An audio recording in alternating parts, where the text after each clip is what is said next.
by our allies to bar the president, of the ANC from attending any or addressing any of their gatherings.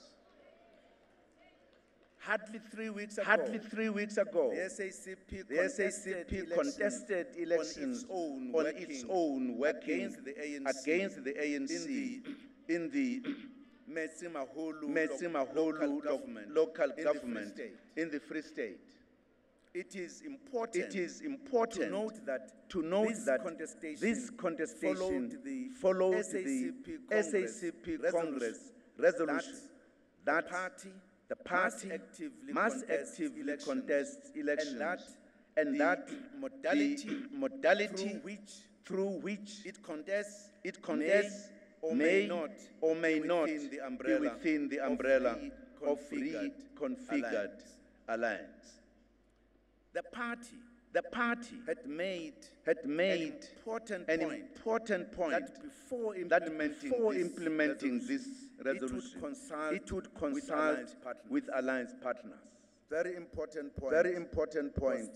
Because that gives all of us a view or an opportunity to engage. This conference must discuss these new developments and provide direction, having given due regard to the proposals of the SACP around the reconfiguration of the alliance in line with the new conditions of struggle. As we deliberate, we should remember the historic mission of the alliance. We once again borrow from President Oliver Tambo, who said on the occasion to mark the 60th anniversary of the South African Communist Party 30 years ago, and I quote him, the relationship between the ANC and the South African Communist Party is not an accident of history, nor is it a natural and inevitable development. Ours is not merely a paper alliance created at conferences, at conference tables, and formalized through signing of documents, and representing only an agreement of leaders. Our alliance is a living organism that has grown out of struggle. We have built it out of our separate and common experiences. Unquote. It's important to bear this in mind, particularly, comrades, because the party is a political entity, just like the ANC in the alliance. Therefore, it is absolutely important that when we take decisions of this nature, we give a careful thinking of what are we doing, to our history, to our objectives that are still there, because we are still in the middle of the struggle. We are not yet over. Don't we need one another? I think we still do. But that will be seen in the discussion. It is absolutely crucial. It's absolutely crucial. And I don't think we should reach a point where in such conferences we have to give such reports. That must show a weakness to all of us, which we need to correct. The relationships with SANCO are cordial, and the organization has become more stable since the last conference and needs to be supported and strengthened. In the Alliance Political Council, we have identified some of the issues we need to discuss with regard to each and every alliance partner. SANCO has a task we believe we need to work with to strengthen its work. In particular, the work among the communities. But that is going to come when we come back from the council. Comrades, with regards to governance,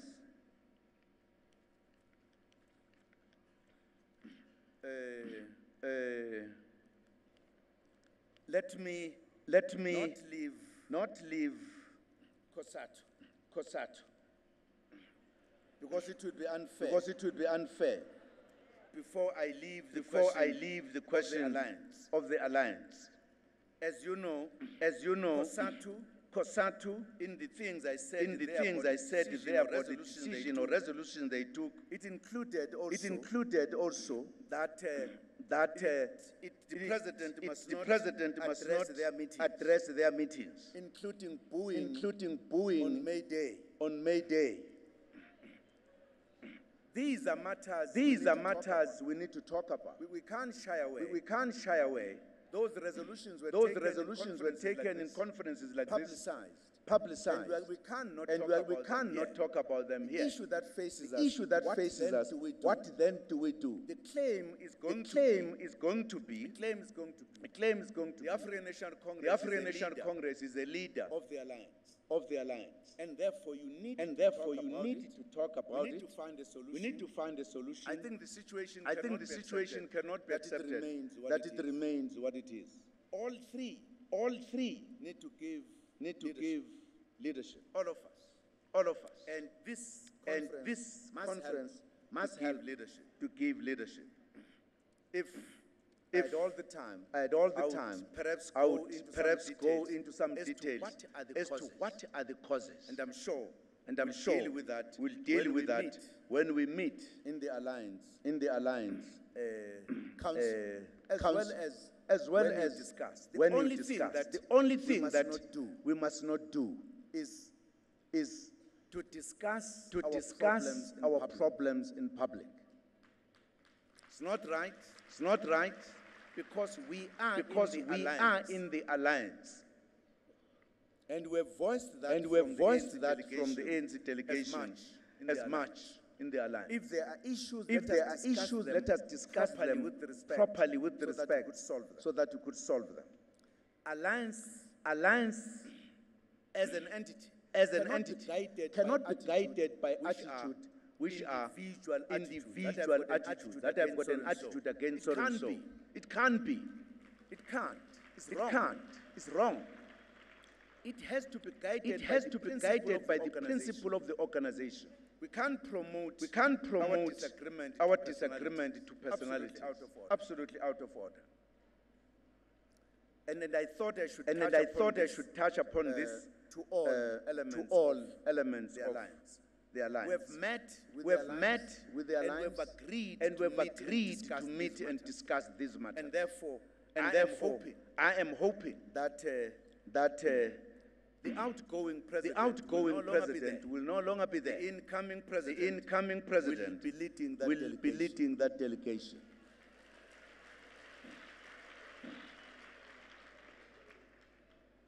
I just thought I should underline that, comrades. Comrades, with regard to governance, progress has been made in several areas in the past few years by the ANC in government. One of the key changes introduced was the establishment of the performance monitoring and evaluation, as well as planning functions, which has made it easier to organize work and to monitor work. The ANC needs to establish the same mechanisms at headquarters in the ANC Lutule House. Fill the gap that exists currently of monitoring the work we do. The National Development Plan adopted by the Mangaung Conference continues to be the framework guiding guiding government programs and is being being implemented by all all departments. The extension The extension of basic of services basic continued services continued well as government implemented the ANC policy. Many more South South Africans now have access to housing and electricity. Close to a million households have been connected to the electricity since grid since 2014. Reliable water services have been provided to more than 300,000 households in 2017, while overall access to water has increased from 80% in 2002 to 85% in 2016. More than a million households have been given access to decent sanitation since 2014. Of concern are the reports that poverty level in the country appear to be on the rise.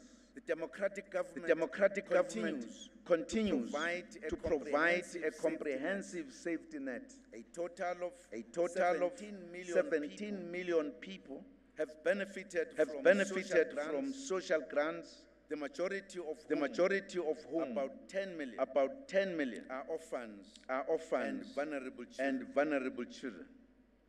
An agreement was reached between the South African Post Office and South African Social Security Agency on the payment of social grants. On education, the creation of two standalone departments of education focusing on basic and higher education respectively has assured undivided attention to each sector. The ANC government has extended access to free education for children from poor households. More than 9 million children attend no-fee schools and receive free meals at schools, which represents at least 80% of our schools.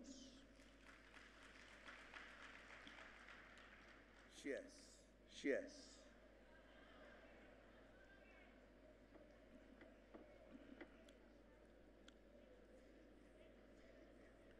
Through the accelerated schools infrastructure delivery initiative project, government has completed over 135 new state-of-the-art schools in the Eastern Cape, Western Cape, and the other provinces, replacing mud schools and the other inappropriate structures.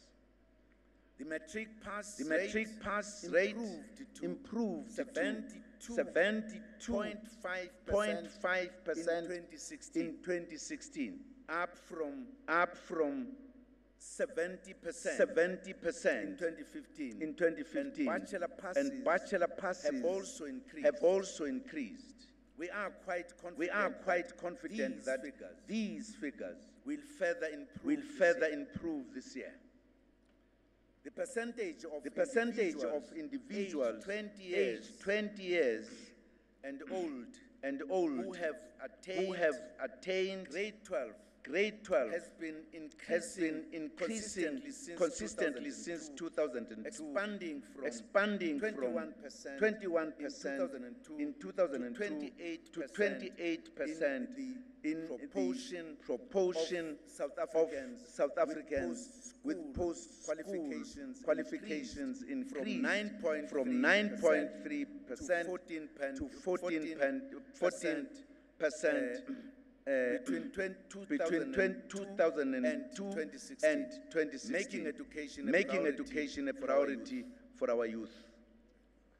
Khwabani bakwethu. Imfundo lesikhuluma ngayo. Serious kabi. Importantly, the old methods of teaching and learning are being rapidly replaced as teachers and learners move towards the 21st century. The ANC government launched the Operation Pakisa implementation program in the basic education sector to promote the use of information communication technology for teaching and learning.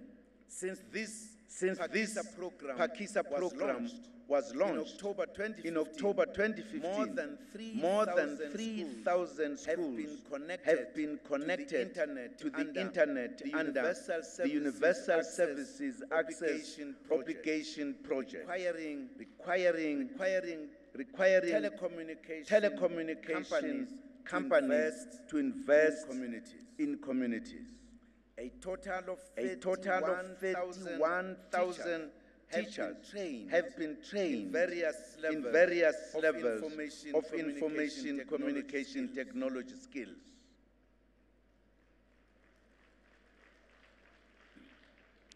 The ANC government has also made progress in making higher education affordable and accessible to all. The National Student Financial Aid Scheme increased from 2.4 billion rand in 2008 to 15 billion rand in 2017. This year, more than 460,000 students were funded by Nasrec for both university and technical and vocational education colleges. TVETs. Despite significant and commendable contributions made over the years by NSFAS, thousands of young people from poor and working class households remain unfunded and underfunded. The provision of free higher education and training for poor and working class students until the attainment of an undergraduate degree is a standing and binding solution of both the 52 and 53rd conferences of the African National Congress. These conferences took a decision consistent on this matter because of the importance of education. This morning, we announced a plan for fee-free higher education for students from poor and working class background.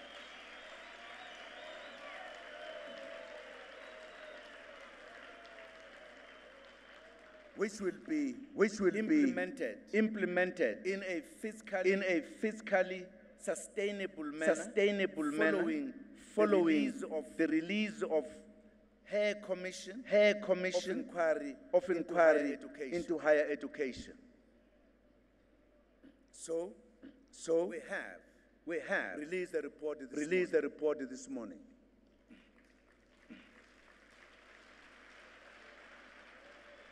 Which deals with that situation in good details.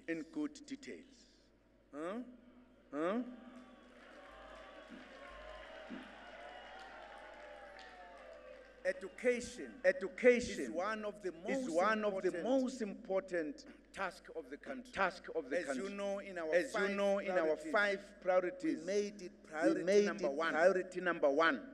Because it is only when we solve the education problem in South Africa shall we change South Africa for real.